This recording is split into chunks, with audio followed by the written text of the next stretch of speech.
Olá, eu sou Fernanda Fedato e esse é mais um episódio do Blue Minicast. Hoje estamos aqui para conversar sobre como a legislação trabalhista e o direito do trabalho afetam as relações entre empregados e empresas. E para isso temos aqui a participação do Dr. Marcelo Rodrigues. Olá, Dr. Marcelo, tudo bem? Tudo bem, Fernanda. Obrigado, antes de mais nada, pelo convite, pelo privilégio de estar aqui conversando com vocês. E gostaria de pedir para o senhor, então, sempre apresento um pouco os convidados, pedindo com que eles conversem um pouco comigo sobre a sua experiência, o que fazem, o que gostam de fazer dentro do ramo que atuam, para que a gente possa conversar um pouquinho mais aprofundadamente. Claro, eu sou advogado. O que eu gosto de fazer é advogar. Mas a advocacia é bastante ampla, né? Ela tem vários viés, digamos assim. Eu sou formado pela PUC Paraná, me formei em 2001, então já tenho mais de 20 anos de advocacia. Sou especialista em Direito e Processo do Trabalho pela PUC do Paraná também. Sou mestre em Direitos e Garantias Fundamentais e também doutorando em Direitos e Garantias Fundamentais. Experiência não lhe falta, então, para a nossa conversa de hoje. Tenho alguma experiência. Trabalhei bastante como advogado exclusivamente de empresa. Eu diria assim, nos 10 primeiros anos da minha carreira, trabalhei só como advogado empresarial. E atualmente eu atuo como advogado trabalhista de uma forma mais ampla, inclusive também em consultoria. Ultimamente nós temos conversado bastante, Dr. Marcelo, sobre a NR1. E junto com a NR1, uma leva de mudanças que vem ocorrendo com o tempo e que algumas empresas e até alguns empregados acham que, de alguma forma, é mais um empecilho, é mais um obstáculo para essa relação entre empresa e empregado. Nós costumamos sempre conversar aqui que as empresas têm que enxergar isso muito mais como um investimento, até como um seguro para que elas estejam sempre andando de acordo com a norma, estejam de acordo com aquilo que o Ministério do Trabalho propõe. E dessa forma, o que eu gostaria de explorar com o senhor, em primeiro lugar, é que, como na sua visão o senhor encara com que essas alternativas que as empresas têm hoje de fazer tratativas sobre a saúde do empregado, agora com a NR1 com a saúde mental, de que forma esses avanços da legislação acabam fazendo com que mude essa dinâmica entre empresa e empregado? Claro. Veja, é compreensível do ponto de vista do empregador, quando vem uma alteração dessa, de que tudo que o Estado impõe ou traz é para burocratizar e dificultar a vida do administrador, né? Convenhamos, a gente sabe que existe uma série de dificuldades para ser empresário no Brasil. De fato, a burocracia é grande. E aí nós temos uma alteração que cai do paraquedas, né? Eu diria assim que até que ela está sendo bastante amena, porque era para ter entrado em vigência efetivamente agora em maio. Digamos que ela está em vigência, mas nós estamos numa espécie de vacatio legis, porque até maio do próximo ano há um período de adaptação. O que é importante que não se confunda o período de adaptação com eu preciso implantar só em maio do ano que vem. Não significa isso. Mas você tocou num ponto importante de como isso ajuda nessa relação do empregado e do empregador, porque, do meu ponto de vista, essa NR tem dois objetivos que são bastante interessantes. O primeiro, porque alguém percebeu que havia na Previdência um déficit causado por um excesso de afastamento previdenciário em razão de saúde mental. E isso tem uma origem, e isso tem estatística. E, chegando às estatísticas, possivelmente chegou-se à conclusão de que muitas dessas doenças são provocadas pelo trabalho. E que a saúde mental dentro do trabalho, se for uma prioridade, ela traz dois avanços específicos. O primeiro, em relação à saúde do empregado. Eu diria 3 até. O segundo, em relação à ausência do déficit previdenciário. E o terceiro, em relação à empresa, e a empresa vai perceber isso em algum momento, que é a questão da produtividade. É fato, e a gente tem conhecimento disso de longa data, de que a produtividade nas empresas brasileiras ela é um pouco menor, ou às vezes até muito menor, do que em outros lugares, principalmente nos países do primeiro mundo. E isso se deve a alguns fatores. E eu diria que a saúde mental tem um impacto nisso. Porque a partir do momento que o empresário prioriza a saúde mental do empregado, cuida da saúde mental do empregado para que ele não adoeça mentalmente dentro do ambiente de trabalho, cria um ambiente de trabalho favorável, haverá uma consequência de a produtividade aumentar. E, por consequência, a empresa vai lucrar mais. Então, você falou muito bem, isso acaba sendo um investimento. Ele não é somente uma imposição, uma burocracia. Se a empresa levar a sério, se ela implantar o programa da forma correta, fizer esse acompanhamento, criar essa cultura dentro da empresa, a médio e longo prazo ela vai ter um bom retorno em razão disso. Inclusive, aquela questão que diria assim que existe, que não é exatamente o objetivo da nossa conversa, mas é do absenteísmo e do presentismo. O presentismo é quando o empregado está na empresa, mas ele não produz tanto porque ele não está em condições só em corpo, emocionais não tá em de produzir. espírito, né? Eu vejo que a NR01 ela vai ajudar nesse aspecto para que a empresa tenha uma maior produtividade. Eu tenho para mim, assim, doutor, que a falta de conhecimento dessa legislação, ela acaba impactando a empresa, porque ela, às vezes, transita num território onde ela está ali, digamos assim, no limiar da legalidade e, às vezes, ela não tem conhecimento disso. Então, a minha opinião é assim, que eu acho que, às vezes, uma conversa dessas empresas, principalmente as pequenas empresas, se as empresas conversassem mais com os advogados trabalhistas, elas se informariam. E eu creio que, assim, o conhecimento dessa legislação, ela acaba protegendo a empresa e os empregados também.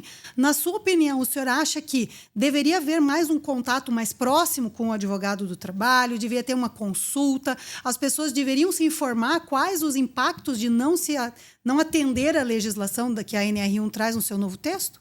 Certamente.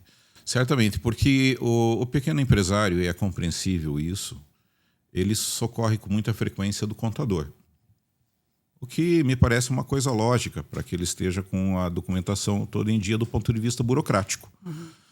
Mas quando você trata de algo um pouco mais estratégico como a NR01, o pequeno e médio empregador precisa entender de que ele precisa socorrer de alguém que tenha conhecimento técnico para orientar ele a esse respeito, para fazer o acompanhamento com relação a isso. Via de regra, o pequeno e médio empregador só procura um advogado trabalhista quando ele recebe uma notificação de uma ação judicial na empresa.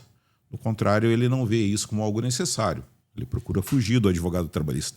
Eu me lembro no início da advocacia, quando eu comecei a trilhar a advocacia como autônomo, ter o próprio escritório. Na época, nós estávamos organizando o escritório e recebi a visita do empregador e, no final, a filha do dono da empresa, fizemos o acordo na Justiça do Trabalho, ela falou, espera não precisar mais do doutor agora. Não porque eu não gostei do teu serviço, mas não ter mais esse problema, então espero não precisar mais dos teus serviços. E veja, era uma empresa que tinha na época, acho que 20, 30 empregados, coisas parecidas assim. Então, por menor que seja a quantidade de empregado, precisa de uma assessoria. Precisa uma assessoria preventiva para não ter problemas que impactem numa judicialização mais tarde e que impacte num passivo trabalhista. Sim, o bom advogado é aquele que evita de ir ao julgamento, dizia. Exatamente, exatamente. A ideia que eu tenho também, que é nesse texto da NR1, só para dar um exemplo, uma das alterações que ocorreram foi a renomenclatura, digamos assim, das CIPAs, né? Uhum. As antigas comissões de prevenção, internas de prevenção de acidentes, agora são comissões internas de prevenção de acidentes e assédio. O senhor, na sua experiência, essa situação de assédio, ela dá abertura para muitas lides trabalhistas ou o senhor acha que ainda não, as pessoas não têm a cultura de buscar esse tipo de reparação? Não, ela dá. Ela dá. Eu diria que as pessoas ainda não têm essa cultura de buscar reparação, mas dá. E, na verdade, eu vejo com muita frequência que é o que mais provoca a ação trabalhista. Porque a gente vê alguns casos em que o empregador deixou de recolher FGTS, o empregador deixou de pagar as horas extras por dificuldades financeiras ou por outros motivos, enfim, teve um período que ficou sem registro, registrou o restante. E quando o empregado sai da empresa, às vezes a empresa procura a gente, veja, a gente tem uma boa relação e eu quero fazer tudo certinho, quero pagar tudo certo, e o empregado está de acordo. Uhum. Por quê? Porque ele foi bem tratado. Uhum. É o típico do caso que o empregado chega para a gente e fala, veja, eu não quero nada que não seja meu, eu não quero entrar com ação contra eles porque eles foram muito bons para mim. Mas existe o contrário também. Existe o caso em que houve a prática do assédio moral dentro do trabalho ou outras espécies de assédio que a gente sabe que existe, e isso cria uma ferida. Isso cria um um ambiente de confrontamento. Isso faz com que o empregado vá à Justiça do Trabalho como uma forma de atingir o empregador. Uma retaliação, Uma retaliação. Eu não estou dizendo que as ações trabalhistas têm esse objetivo. Mas, assim, o empregado vai lá por causa da assédio moral e ele fala, eu também quero cobrar tudo que deixou de ser pago para mim durante esse tempo. Eu vou dar um exemplo disso, que é da época que eu trabalhava para uma grande empresa, uma das maiores no Brasil, e o escritório que eu trabalhava prestava serviço. Eu lembro de ter conversado com um dos prepostos da empresa, e eles disseram que fizeram uma pesquisa para ver por que havia tanta judicialização de processos contra a empresa, e descobriram que isso se dava pela forma como as pessoas eram desligadas. Porque havia um ambiente de sucessão, veio outra empresa com outra cultura, e de repente a pessoa chegava para trabalhar, naquela época chegava na mesa dela, havia um fax dispensando ela do trabalho de 20, 25 anos, dizendo para que ela se dirigisse ao RH, deixasse o crachá e que depois de um determinado período deveria também entregar os cartões de plano de saúde.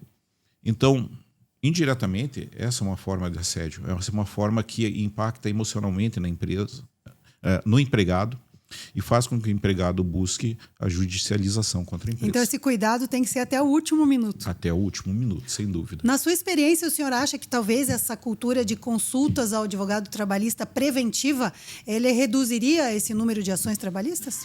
Eu penso que sim. Me parece... Tenho certeza de que sim. Só que, infelizmente, muitas vezes a gente verifica que o empresário, o empregador, procura a gente quando ele já tomou a decisão. Depois que ele fez, que ele tomou atitude já contra o empregado ou a favor da empresa. Então, se antes de tomar uma postura com relação a algo que ele entenda que é o correto, com relação ao aparente conflito que ele esteja tendo dentro da empresa, ele buscasse o advogado para saber qual a melhor forma de enfrentar aquele problema, inclusive com relação ao assédio, ele teria menos problemas com relação a isso, teria também menos judicialização. É o típico caso de que, eventualmente, o empregador, propriamente dito, não sabe o que acontece. Eventualmente, ele tem um gerente, ele tem um supervisor que tem uma determinada postura que não é adequada com os empregados. E faz parte da ER01 cuidar também da questão do assédio moral, né? Evitar uma doença psicoemocional, psicossocial. Cuidar para que seus gestores tenham treinamento para que tratem os empregados de uma forma adequada. Agora, eventualmente, se o empregado que é responsável pela gestão não toma essa postura de cuidar para que ele receba esse treinamento, que haja de acordo com o treinamento e continua assediando os empregados que estão subordinados a ele, alguma providência precisa ser tomada, né? Isso é uma coisa que nós sempre conversamos, sabe, doutor? Porque, assim, o que nós vemos é que, às vezes, um gestor adoecido e que tem uma postura não de acordo com a cultura da empresa, ele acaba não só adoecendo as pessoas abaixo dele, mas ele acaba, às vezes, tanto com a reputação, quanto, às vezes, com o próprio financeiro da empresa, porque é uma leva de possíveis passivos trabalhistas que ele está criando com aquela atitude dele. Então, nós sempre passamos para os empregadores, olha, você tem que estar atento. Por quê? Porque, às vezes, um agente dentro da tua empresa acaba com um trabalho que vocês levaram décadas para construir. E isso é uma coisa que eu até gostaria de perguntar para o senhor. Na sua experiência, os casos onde essas doenças psicossociais, as doenças físicas também, e as doenças emocionais que causam esses afastamentos e até esses problemas com a empresa, o senhor acha que esse número ele está num crescimento ou é uma coisa que já estabilizou? Eu penso que ele é crescente. Não acho que estabilizou. Ele vem crescendo. Na sociedade como um todo, a questão da depressão, da ansiedade, ela vem crescendo, né? E não dá para culpar apenas o gestor imediato, porque ele recebe ordem de alguém e ele precisa repassar essas ordens. Só que nem sempre ele sabe como fazer isso. Nem sempre ele sabe como cobrar a meta. Ele pensa, se a minha equipe não bater a meta, eu vou perder meu emprego. E aí o que ele faz no desespero? Assedia a equipe. Então, repasse de um assédio. Às vezes, ele sente o assédio superior exatamente, por uma performance e ele tem que repassar para o empregado. E eu penso que isso ele vem crescendo porque o mercado de trabalho está cada vez mais competitivo, o mercado em geral está cada vez mais competitivo. Então, é algo crescente. E é importante que a empresa, para evitar esse tipo de postura, até mesmo as pequenas empresas, se socorram de algo que não faz parte da cultura do empregado brasileiro, do empregador brasileiro, que é uma cultura de compliance, uma cultura de treinamento, né? Que é você ter um código de ética da empresa que rege as relações, um canal de ouvidoria, né? É a cultura de um empregado que está sendo assediado se sentir à vontade de se dirigir ao RH, a uma ouvidoria, para falar o que está acontecendo, explicar o que está acontecendo, o que está passando, para que aquilo possa ser pacificado, né? Não se resolve tudo com demissão, não se resolve tudo com dispensa. Eventualmente, o treinamento e a pacificação são caminhos adequados. E a gente já viu isso acontecer. Assim como vimos o que você falou, de, eu não diria quebrar a empresa, mas eu trabalhei muito tempo para bancos, fazendo advocacia para bancos. E cheguei a ver alguns casos em que gerentes de grandes departamentos tinham demandas repetitivas dos setores deles e a prática sempre era a mesma. Então, faltou um cuidado ali. Eventualmente, é alguém que entrega o resultado. Mas a que preço que entrega esse resultado? Então, a empresa precisa ponderar isso. Uma coisa que eu também sempre converso nas empresas em que a nossa consultoria atua é assim, não adianta você ter as práticas se você não tiver os registros, né? Muitas empresas, às vezes, têm uma postura, têm boas práticas, eles estão dispostos a investir na saúde do funcionário, mas eles não sabem de que forma esses registros devem ser feitos. Isso foi facilitado até certa forma agora com o ANR01, no novo texto, porque eles facilitaram a parte de digitalização. Então, os processos podem ser registrados de uma forma mais fácil. O que a empresa pode fazer e deve fazer, doutor Marcelo, para se proteger nesses casos? Com relação ao programa de gestão de riscos, né? Eu diria, antes de mais nada, se orientar com alguém que seja especialista nessa área, né? E ter uma boa consultoria a respeito dessa gestão de risco. Mas com relação de riscos. Mas com relação ao que ela deve fazer propriamente dito, é ter um bom dossiê do empregado, ter um bom programa de gestão de riscos junto ao RH, fazer a administração disso, especializar empregados do RH para que eles tenham conhecimento do que eles estão fazendo, ter documentos que comprovem que foi feito o treinamento, que a empresa tomou todas as providências, que eventualmente, se havia um assediador dentro da empresa, a empresa também tomou as providências com relação a isso, ainda que essa providência tenha sido a dispensa do empregado assediador, que a gente não espera, mas pode ocorrer, né? Porque eventualmente você não sabe por que a pessoa assedia. Será que é por maldade ou será por pressão, porque está adoecida? Né? Não é possível você julgar isso. O fato é que aquilo não pode existir dentro da empresa. Então, penso eu que é treinamento e ter os documentos relativos ao treinamento, ter os documentos relativos aos ASOS, né? Uma preocupação que a empresa não tem com relação aos exames periódicos, que é cuidar da saúde mental do empregado. Normalmente só se verifica no exame periódico se o empregado está apto para o trabalho, mas não é feita nenhuma pergunta a respeito de como está a saúde mental dele. Não é verdade? Interessante. Então, é algo a ser abordado também. Uma coisa que fica bem clara para mim, doutor, é assim, com essas mudanças, as empresas, claro, vão ter que fazer adaptações, elas vão ter que fazer, mas eu creio também que um dos fatores que acaba pegando nós estamos no meio de uma mudança de geração. Então, às vezes, nós temos pessoas de uma geração antiga dentro da empresa, que já estão lá há tempo, participaram de um outro momento da empresa, e nós estamos vendo a entrada agora no mercado de trabalho de pessoas de uma realidade diferente, com uma sensibilidade diferente.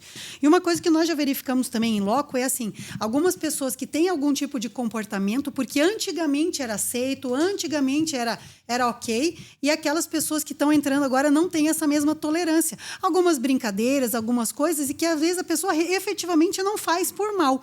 Como é possível a empresa fazer essa separação para que não seja responsabilizada depois do que efetivamente é assédio e do que é esse conflito generacional? É uma coisa bem complicada, né? Porque são gerações com culturas diferentes, né? Eu me lembrei do caso, vou contar de uma forma bem resumida, de uma audiência trabalhista que eu fiz com um advogado que tem profunda admiração. Eu representava a empresa, era uma multinacional, e ele estava pelo empregado, e ele fazia o serviço dele de uma forma muito competente com o advogado. Nós estávamos na audiência e chegou um determinado momento em que eu vi que a coisa estava indo assim, do que o gerente era extremamente ofensivo. Ele xingava, ele brigava. E aí eu fiz uma pergunta que era assim: me diga uma coisa, com o cliente ele agia assim também? A testemunha do empregado falou: agia. Às vezes ele ligava e falava: vem cá, seu filho da mãe, você não cobriu tua conta, estou segurando ela aqui, passa aqui, senão vai estourar aí. Então ele agia assim com todo mundo. Agia. Era o jeito dele. Era o jeito dele. Acontecia de depois de terminar o expediente vocês irem para o restaurante, para o bar, confraternizar. Com muita frequência ele pagava a rodada para todo mundo, etc. Entendi. Naquele caso especificamente, a ação acabou sendo improcedente. Porque de fato se mostrou que era uma questão cultural lá naquela época. E que de certa forma havia uma aceitação. Mas isso não é o correto, né? Os tempos mudaram. A forma de trabalhar é outra. E essa geração que vem agora ao mercado de trabalho, ela recebe as coisas de uma forma diferente. E é necessário que haja treinamento para isso, haja uma adaptação, haja uma compreensão. Porque eu sempre digo a respeito da questão do assédio, de que as pessoas recebem as coisas de forma diferente. O que é ofensivo para um pode não ser ofensivo para outro, mas na dúvida não se faz para nenhum deles. Então, são práticas que a empresa precisa implementar através do programa de compliance e observação NR01 para evitar qualquer tipo de assédio em qualquer forma, né? Mesmo piadas. Eventualmente, o piadista era o cara engraçado de antes, era o cara que todo mundo gostava e que convidava para ir para o churrasco depois, era padrinho de alguém de casamento dentro da empresa. Mas, hoje em dia, se ele continuar com a cultura piadista dele, ele vai se tornar uma pessoa extremamente ofensiva para algumas pessoas. Ou intrusiva, enfim. Vai ser uma pessoa tóxica no ambiente de trabalho.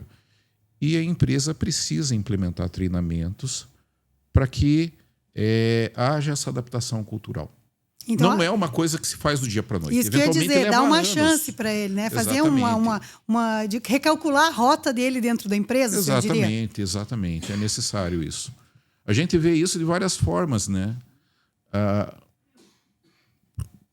Uma coisa que acontece com frequência é que a empresa, ela eventualmente tem uma pessoa que é um excelente vendedor. O cara é um excelente vendedor e bate meta, etc. E ela, vou promover essa pessoa. Coloca como gestor, mas não tem o perfil para gestor.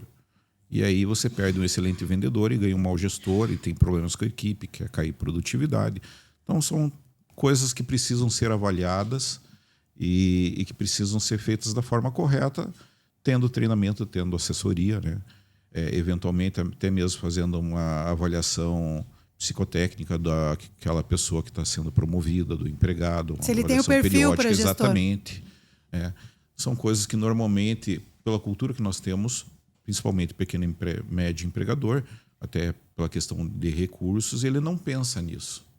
Ele age porque ele entende que é o melhor. Mas nem sempre é o que acaba acontecendo, né? Durante muito tempo existia aquela cultura de fulano entrega, então a gente faz vista grossa para alguns comportamentos dele. Isso o senhor acha que não existe mais no mundo de hoje? Não existe mais espaço para isso? Não tem espaço. Ainda existe. Ainda existe muito, mas não existe mais espaço para isso, né?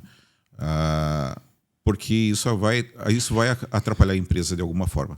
Seja através do passivo trabalhista, o potencial passivo trabalhista, seja através da queda de produtividade da equipe daquela pessoa que está fazendo a gestão, que eventualmente pode ter uma cultura de assédio.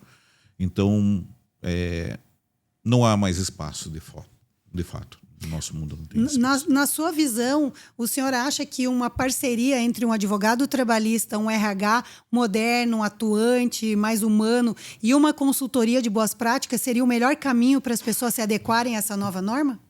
Sem dúvida. Não vejo outra forma de você implantar isso que não seja buscando isso. Lembrando, isso é um investimento. É uma forma de você não ter problemas futuros na tua empresa e aumentar a produtividade da empresa. Já é de anos que existem pesquisas que mostram que os empregadores que se preocupam mais com os resultados em comparação com aqueles que se preocupam mais com o que está acontecendo com os empregados, têm uma produtividade menor. Aqueles que se preocupam mais com a qualidade de saúde e bom ambiente de trabalho que oferecem aos empregados acabam tendo melhores resultados. E faz todo sentido, aqueles que se preocupam apenas com o resultado. Faz todo sentido. Além do que evita de ter rotatividade, né? Porque os encargos trabalhistas eles são altos. Você ter que ficar pagando rescisão e treinando uma nova pessoa com frequência para trabalhar dentro da tua empresa é um passivo, né? Você começa a treinar a pessoa, investe nela, investe em treinamento, eventualmente, e de repente não gostei do ambiente de trabalho. Por que você, olha, adorei a empresa, mas não suporto trabalhar com fulano. Trabalhar com fulano não dá. Perda de talentos, então, por causa de atitudes tóxicas. Exatamente. Uma das coisas também que nós conversamos quando vamos até uma empresa para apresentar nossa consultoria é que o valor das ações trabalhistas hoje, o valor das compensações que os funcionários acabam recebendo em frente a algum problema, elas estão cada vez maiores.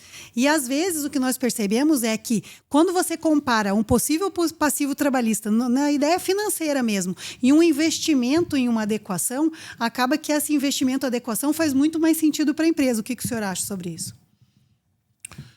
Faz muito mais sentido, porque a gente, dentro da advocacia e alguns escritórios, um escritório especificamente que eu trabalhei, em que eu aprendi quase tudo sobre direito do trabalho, e continuo aprendendo, lógico, não sei tudo, né? Nós sempre conversávamos sobre isso, de que tudo que a empresa investe na precaução, ela vai lucrar posteriormente, vai se transformar em lucro. Assim como se ela deixa de investir, eventualmente o administrador pode até mostrar, cortei gastos aqui, deixei de gastar aqui, cortei essa consultoria aqui, mas lá na frente ela vai ter um passivo que vai cobrar bem mais caro isso dela, né? E a gente sabe que, eventualmente, a ação que versa sobre assédio moral, ela não vai versar sobre assédio moral. Ela vai esmiuçar todas as outras coisas que a empresa deixou de observar ao longo desse tempo, seja por uma falha administrativa, seja por falha de um gestor, alguma coisa parecida assim, e o passivo vai acabar sendo bem maior. Então, eu até diria assim, com o valor que você pagaria uma ação trabalhista, você consegue pagar o teu serviço de consultoria, consegue fazer o teu treinamento de RH e evitar que você tenha ações trabalhistas que transformem-se em litígio e você tem que gastar com advogado trabalhista para resolver o litígio e ainda indenizar a ação trabalhista. Uma das coisas, inclusive o senhor mencionou no começo da nossa conversa, foi que às vezes algumas pessoas elas estão confundindo um pouco sobre essa entrada em vigor do novo texto da NR01.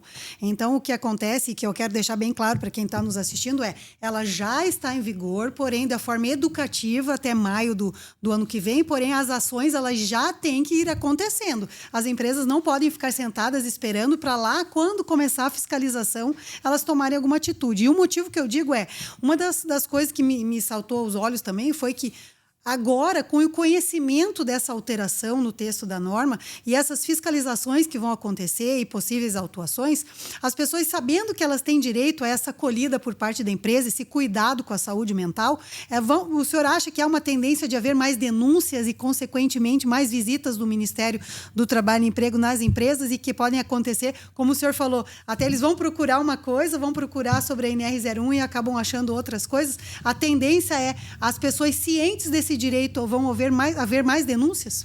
Eu diria assim, que se a empresa não tomar as providências para observar a NR01, a tendência é que isso ocorra. Mas se a empresa tomar as providências para observar a NR01, a tendência é que isso não ocorra.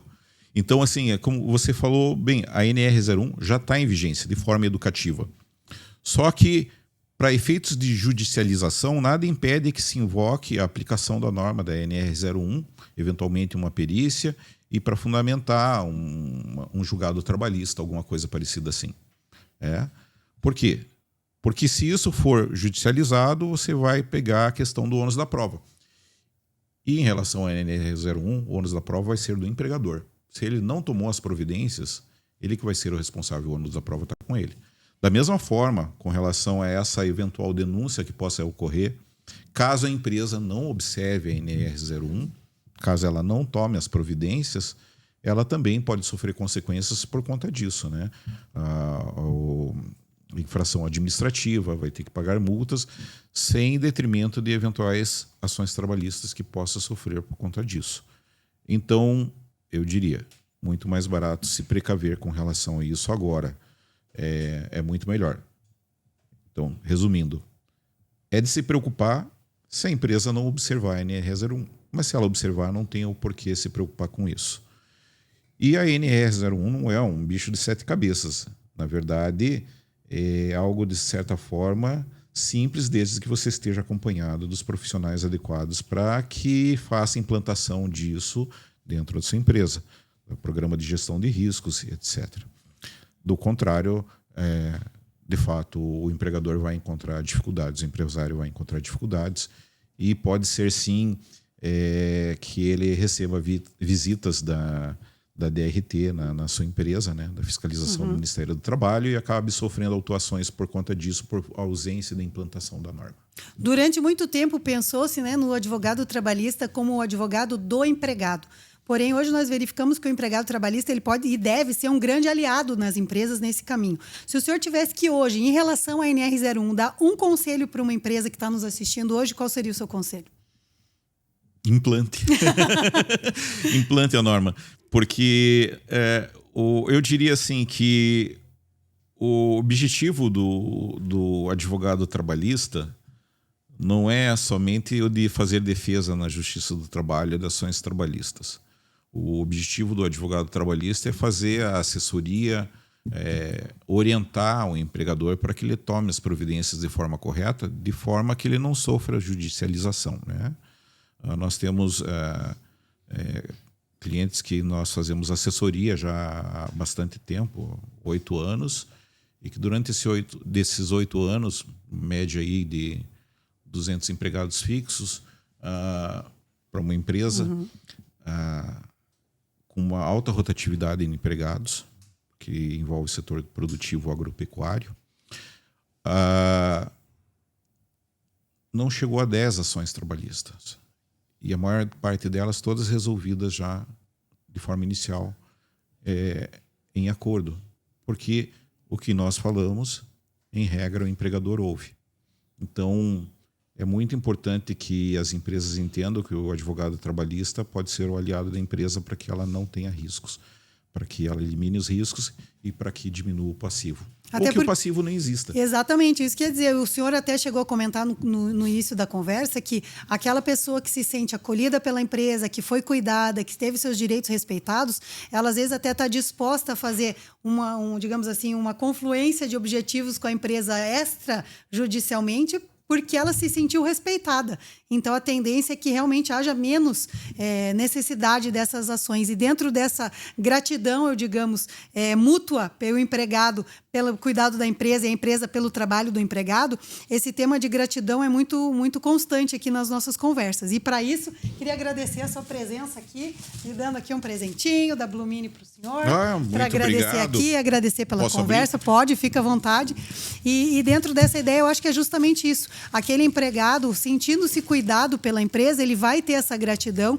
E uma das formas que nós verificamos que o empregado satisfeito, o empregado feliz, tem de dar uma reciprocidade para a empresa melhorando o seu trabalho, melhorando a qualidade. Então, aí temos um livro, né? Minha Gratidão Diária. Muito obrigado.